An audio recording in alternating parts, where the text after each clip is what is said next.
Hello ladies and gentlemen, welcome to today's video. Today I'm going to tell you the craziest story. It might sound like fiction, but actually it's not fiction. It's a true story. This story is about two men, Josh and Eric. Remember those names? Josh and Eric. First of all, I'll tell you about Josh. Josh is the kind of person who is really organized. He's one of those guys who wakes up early every morning. Picture this. He starts each day with a nutritious breakfast, usually something high in protein such as boiled eggs. He accompanies that with a yogurt and sometimes he has some fruits. He's super healthy.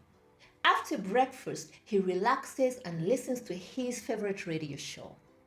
He sometimes reads the newspaper. He uses this time to stay up to date on current events and engages in world affairs. He's extremely well informed. Anyway, after engaging his mind, Josh likes to get his blood pumping. He takes a deep breath of fresh air, stretches for a few minutes, and takes a walk.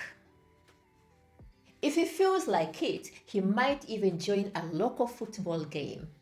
After his exercise routine, Josh rests and gets ready to eat his lunch. Again, he tries to keep it small and nutritious. Typically, he will have a green salad and a hot sandwich. Once in a while, he cheats and will have something heavy. Friends are really important to Josh, so he likes to spend the afternoon socializing. He'll be talking on WhatsApp, playing games, or just watching TV with them. Since he's an avid reader and writer, he often spends his afternoons writing and poring over books. He's so enlightened.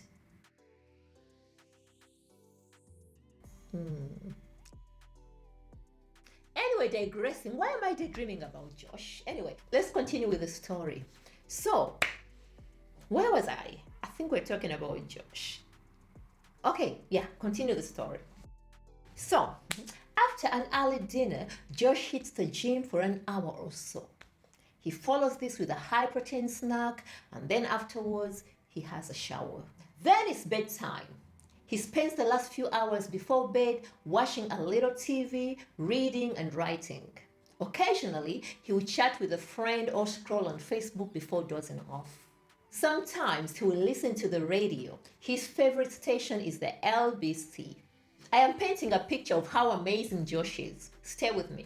Josh is learning, he's advancing, he's growing. He takes care of his body by eating a balanced diet and by exercising 5 days a week. He keeps his mind sharp by staying up to date with current affairs in his community and around the world. He's well-read, well-informed, intelligent, and knowledgeable. He devours information in books and invests a great deal of time writing and being involved in his favorite causes. Even when things get a little chaotic, Josh still makes time to stay connected to friends and family, often seeing them once a week.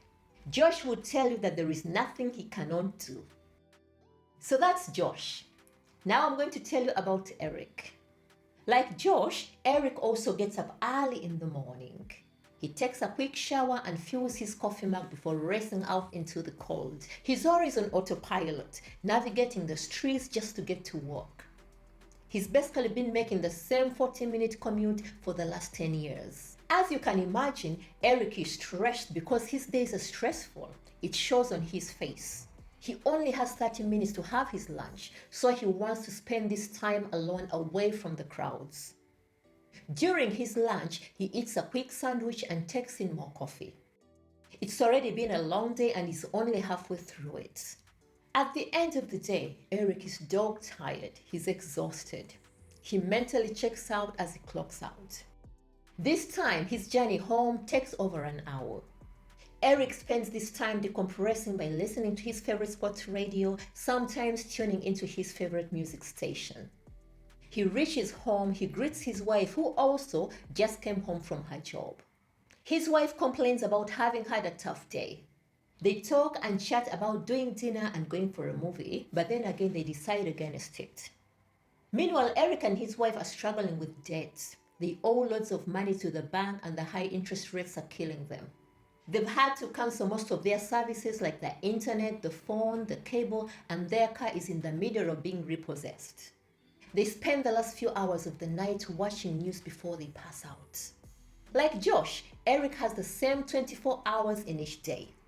He spends much of it focused on work, getting ready for it, engaged in it, driving to and from it, and wishing he didn't have to do so much of it. His body and mind are suffering because he rarely does any exercise. He doesn't have time. He feels and looks older than he is. All he wants to do is to escape his life to another one. You see, Eric had dreams and goals, but they have been pushed aside and buried for years. He can tell you who won the big game last night, but he has no idea what's happening in his local community or in national politics. He would like to hit the undo button on the last decade of his life. He would tell you that his days bleed together. He's not learning, he's not advancing, he's not growing. He feels like a prisoner. What a life. So why am I telling you this story? What's so remarkable about Josh and Eric? I'll spare you the guessing. For starters, they are both prisoners. Yep, both prisoners. One bound by life and one bound by chains. Actual chains behind the bars. The first guy, Josh, with a glossy life, is a prisoner at the state prison. Actual prison. And the second guy, Eric, happens to be an accountant. Like I told you earlier, Josh and Eric are real people. These are true stories. And these people are still living. You see, Eric has all the freedom in the world, but no time to invest it or enjoy it. He has the freedom to do what he wants, but life has beaten him down, down, down. He's faced with the 5 a.m. commutes, long hours at work, stacks of bills, growing debt, and so many problems. He has given up on his passions, his dreams, and is simply going through the motions of living. His cumulative experiences in life have smothered his burning desires. He feels like there is no purpose. He has no purpose. For Eric, life is about to wake up, go to work, eat lunch, work more, go home, make dinner, watch TV, and then sleep. It is a daily routine and there is little change from day to day. He is what we call the living dead. Or many will call him dead man walking. On the other hand, what Josh has is time. While he's locked up in actual physical prison, his mind is free. He has nothing but time to read. He exercises, he develops. He has chosen to use and invest his time. He might be in prison, but he's not forgotten his dreams. He's fulfilled, he takes chances, he's alive, and he's fully living. He appreciates each day and looks forward to the time he will be released. He knows that life could be better. Well, fast forward, Josh was actually released and became a big-time journalist. True story. True story. He works in one of those big media companies. I'm not going to say which one. So what's the moral of the story? There is too many. It depends on how you have interpreted this story. You might take out the moral of purpose. You might take out the moral of time. You might take out the moral of never giving up. It is your choice. It depends on your interpretation. But the one I'm going to concentrate on is freedom. Do you feel free or do you feel stuck? You see, one of these guys was free but felt stuck. The other was in prison but felt free. In life, we all experience situations where we seem to lack control. It can be very easy for us to believe that we are powerless over certain aspects of our lives. Worse yet, if we have this sense of defeat and powerlessness in certain areas, it can bleed over other areas and affect our success and happiness like a virus. This is one of the reasons why the rich get richer and the poor get poorer. It's also one of the reasons why the happy get happier and the depressed get more depressed. Don't feel like things can't change. Just give all you do a little time, a little focus, and a little desire. Snap yourself out of this coma you're stuck in called the living dead. We all can do it. Well, we've come to the end of the story. Thank you so much for sticking around. It was a pleasure for me to tell this story. It has taught me so much. It has taught me to enjoy life no matter the situation, no matter where I am.